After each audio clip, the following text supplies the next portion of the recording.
you will hear Kevin Brown asking for information about renting an apartment through an agency. First, you have some time to look at questions 1 to 5.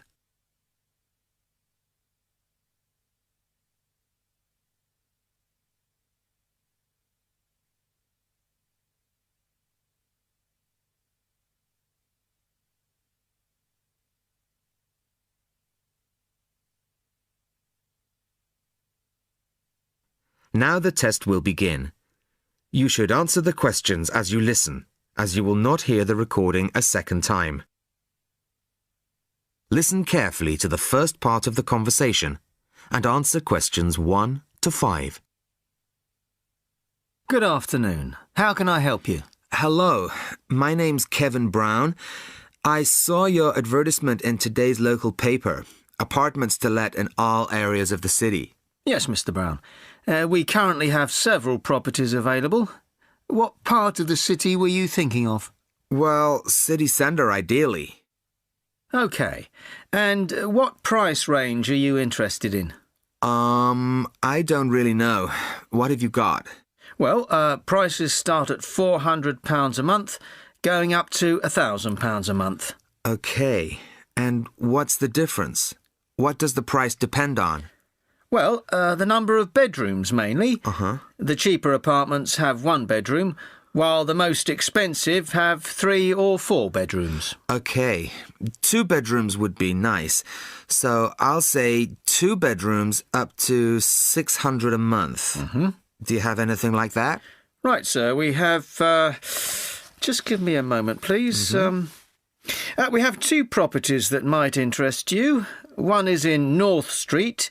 It's a very nice apartment, but it's £750 a month. But that includes a private parking space. $750. That's a bit higher than I'd like to go, really. Do you have anything less expensive? Yes. We have another one at £625 a month. $625? Mm-hmm. All right, that sounds interesting. Where is it? It's in Cornell Road, at number 12B. I don't know that. How do you spell it? It's Cornell. It's near the park. I've never heard of it, but I'm sure I'll be able to find it on a map. Before you hear the rest of the conversation, you have some time to look at questions 6 to 10.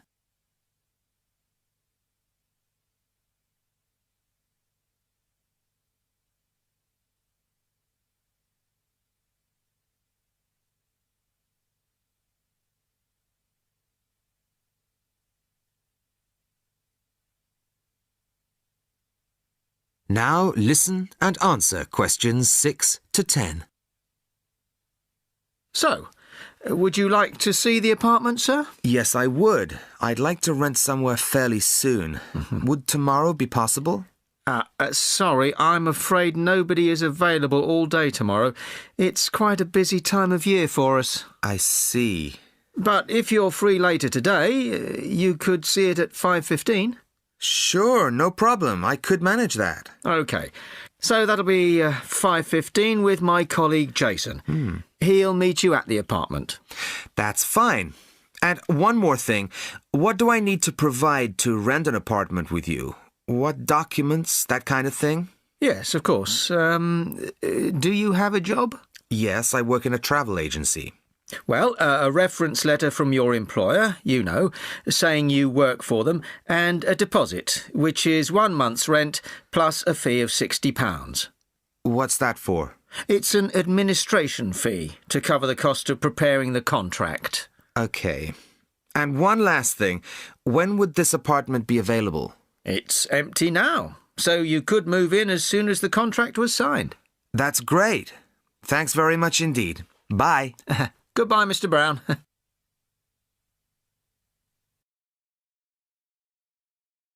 That is the end of part 1. You now have half a minute to check your answers.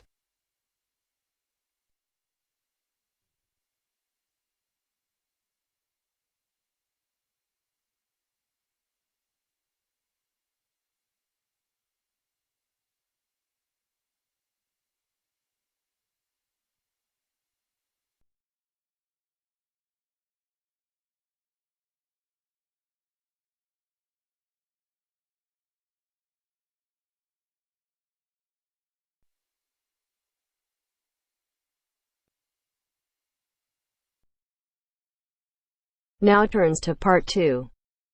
Part 2. You'll hear two teachers discussing a school trip. First, you have some time to look at questions 11 to 16.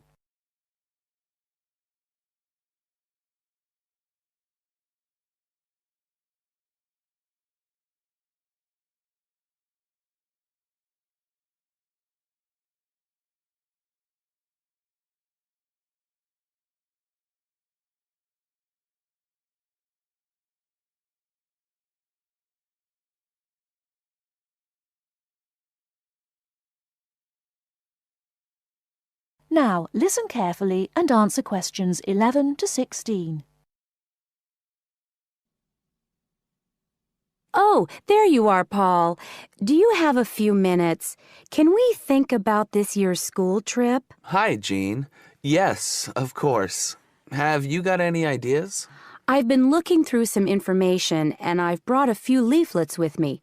Here you are. Okay, thanks. Just remind me when the trip is. Next Friday. We'll be leaving at 9 and be back here at around 4, so we've probably got time to visit a couple of places. Let's see. What leaflet have you got there? Central Gardens. Looks like a nice place.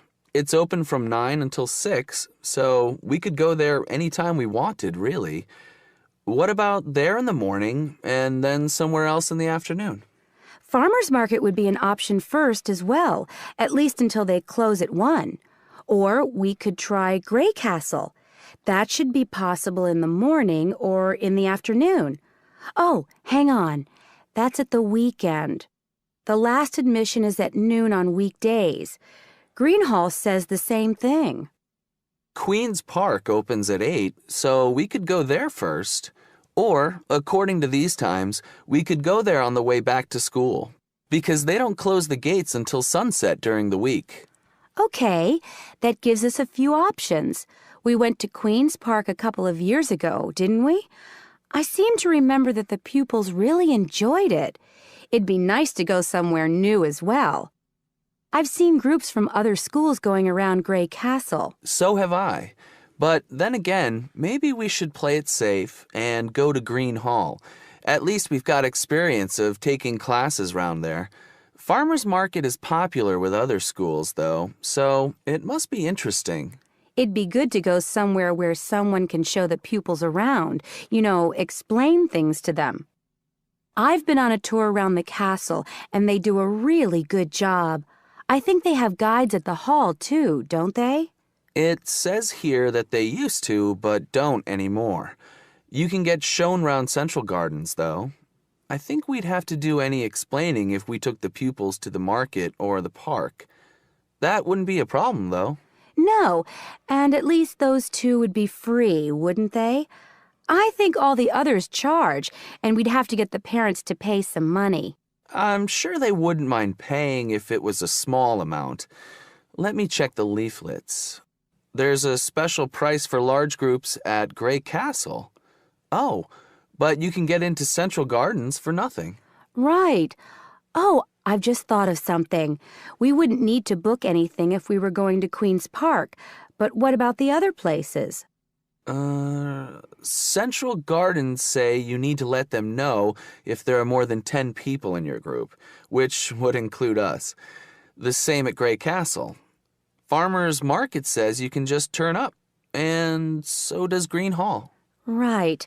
Well, I suggest we take the pupils to Grey Castle for a tour in the morning. How does that sound? Yes, sounds good. We should contact them to book it as soon as possible. In the afternoon, we can do something a bit more relaxed at the park, and we'll have to think about going to Green Hall another year. Shame Farmers Market isn't open, but we can't change the day. So that's a decision then. Now, let's think about what we're going to get the pupils to do. It's a school trip, after all, and we should give them some work to do. Before you hear the rest of the talk, you have some time to look at questions 17 to 20.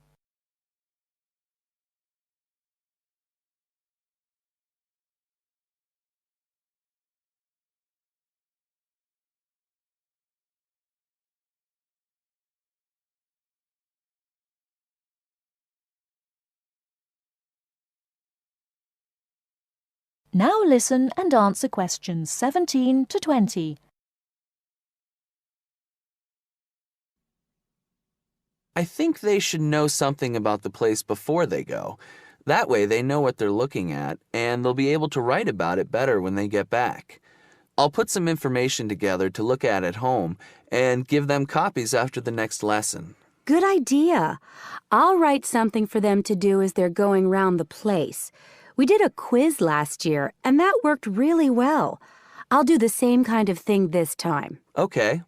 Now, what about the travel arrangements? How are we getting there? What do you think? I remember one year Mrs. Jackson took her group by bus, and that was a complete nightmare. It's quite a long way, isn't it?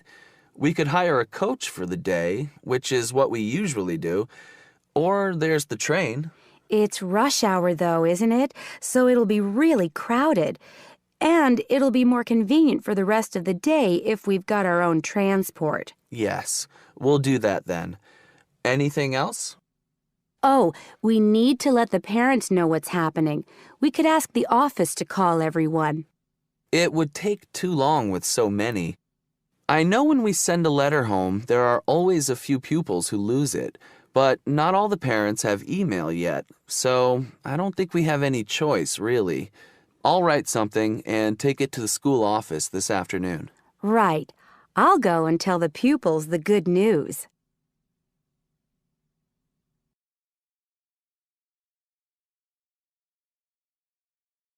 That is the end of part 2. You now have half a minute to check your answers.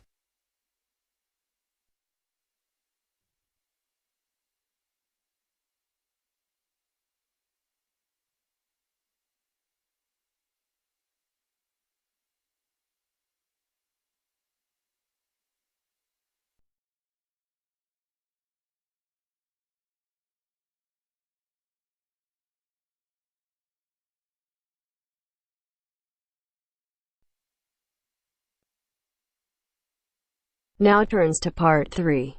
Part 3. You are going to hear a conversation on rivers. First, you have some time to look at questions 21 to 25.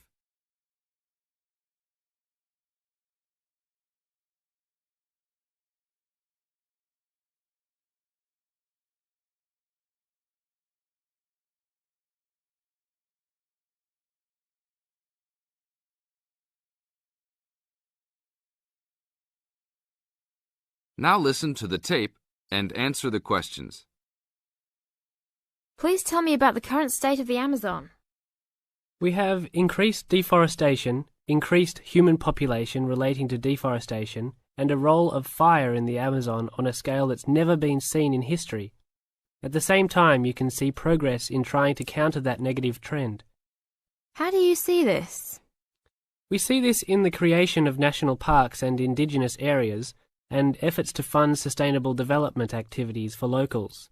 We see both good and the bad, and it's going to be a race to finish. I understand that you started the Minimum Critical Size of Ecosystems project. Could you tell me about it? A number of years ago, it became apparent that those practicing conservationists didn't have the scientific information available to properly design a conservation area. They didn't know how big it had to be, right? People were learning that as forests fragment, the fragments begin to shed species after they become isolated, so they end up becoming poor examples of what they had been. This relates to the size of the fragment. Do people still study this? Yes, there is a rich subfield of conservation biology that looks at the efforts of fragmentation. One of the consequences is a general policy response to set up protected areas that are fairly large, something on the order of 1,000 square kilometres.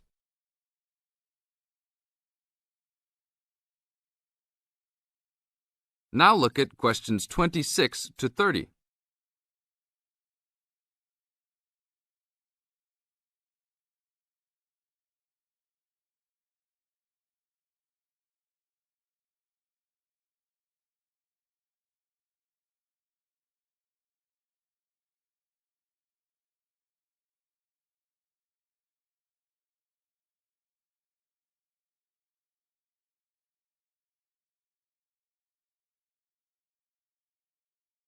As the talk continues, answer questions 26 to 30.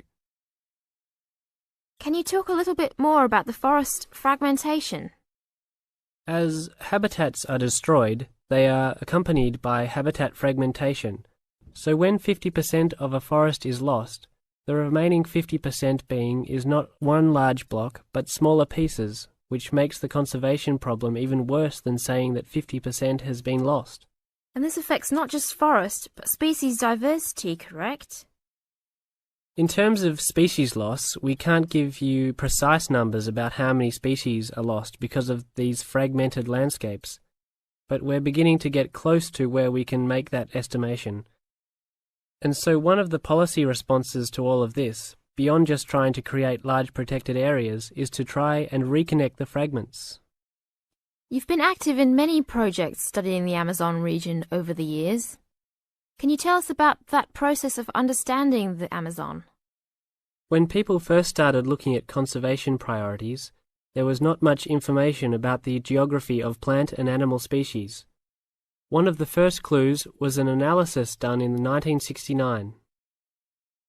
This looked at bird species and found geographic clusters of species which occurred nowhere else.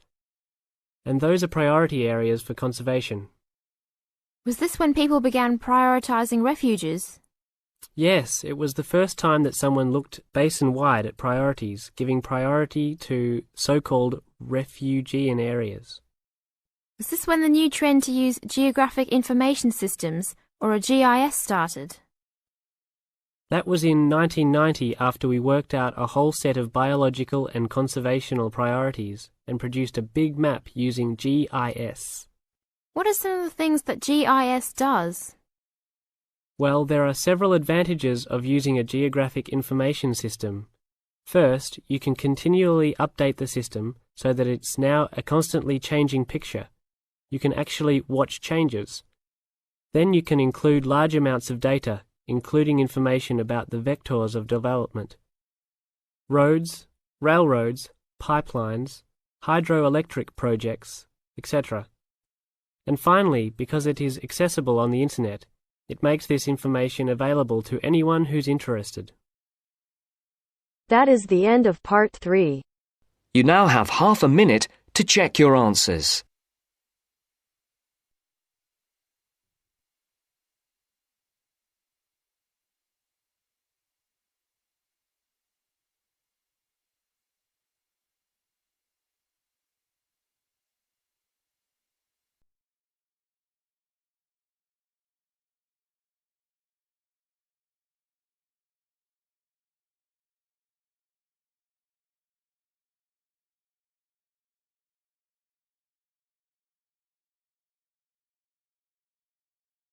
Now turns to part 4.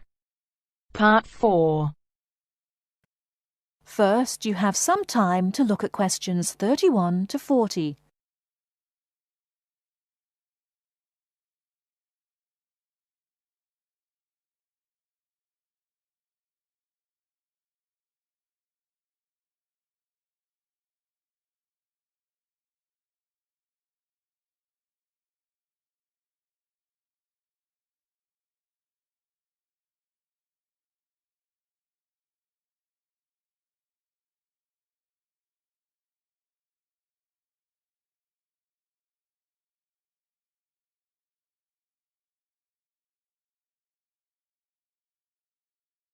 Now listen carefully and answer questions 31 to 40. Today I'm going to talk about the city of Barcelona and its architecture. First, the city. Barcelona is a city of some 1.5 million people. It is a port situated on the northeast coast of Spain in the province of Catalonia. The people speak Catalan as their native language, but most are also fluent in Castilian Spanish and some speak English too. The city centre is surrounded by a ring road which encloses a grid with 2 major roads running diagonally across it. These are the Avenidas Diagonal and Meridiana. Probably the most famous street in Barcelona is La Rambla, which connects the Plaça de Catalunya in the town centre to the statue of Columbus on the water's edge. All along the centre of this wide boulevard are stalls selling flowers and artistic works. Barcelona was founded by the Carthaginians from modern-day Tunisia in North Africa. It grew under the influence of the Roman Empire, later becoming the capital of Spain. Under strong government, it expanded its trade, exporting cloth to other Mediterranean ports, and establishing itself as a financial centre. It went into decline after 1400, and in 1640 it was the centre of the Catalan Revolution against King Philip IV of Spain. Now it is considered by many to be the cultural centre of Spain, and the Olympic Games were held there in 1992. Now to the architecture. Throughout the city there are many fine buildings, churches, cathedrals, markets and squares, which date back to the 13th century. One very fine square, which can be entered from La Rambla, is the Plaza Real, or Royal Square. This was built by Molina in the 19th century. 7 narrow passages lead into a large central area, which is surrounded by 2-storey buildings. Most of the ground floor is occupied by restaurants and bars, and it is traditionally a place of music and entertainment. It is impossible to talk about the architecture of Barcelona without mentioning Gaudi, who dominated the scene from the 1880s until his death in 1926. His style was unique, a decorative form of Art Nouveau, the style of the 1920s and 30s in Europe. It was based on organic natural forms, which often seem to defy the qualities of the materials they are made from. I will mention just 3 of his best-known works today. The first is Güell Palace. This was built for the Count of Güell, one of Gaudi's main supporters. The building features 2 arched gates, which lead into the stable area. Inside are 2 circular staircases, one for people and the other for horses. The ground floor is built of brick, but there is also much natural stone used in the construction. The roof is quite fantastic, with brightly coloured sculptures built around the chimneys and ventilation shafts. Another project commissioned by Güell is the park named after him. This was meant to be a garden city with 50 houses, but in fact only 2 were ever finished. The influence of nature is strong in the cave-like spaces and animal figures, and again, much use has been made of brilliantly coloured surfaces. But the greatest of Gaudi's works is still under construction, and it is not expected to be finished until 2041. He began work on this cathedral, known as La Sagrada Familia, Church of the Holy Family, in 1882, which means that it will have taken 159 years to complete. The finished building will have 18 towers, the highest being 170 metres high. The building will be 95 metres long by 60 metres wide, and it will hold 13,000 people, a truly impressive monument to Gaudi's great genius. And that's all we have time for today. Next week, we'll look at some of Gaudi's smaller projects and also his furniture designs. Please make sure that you complete your assignment on Le Corbusier by this coming Friday. That is the end of part 4. You now have half a minute to check your answers.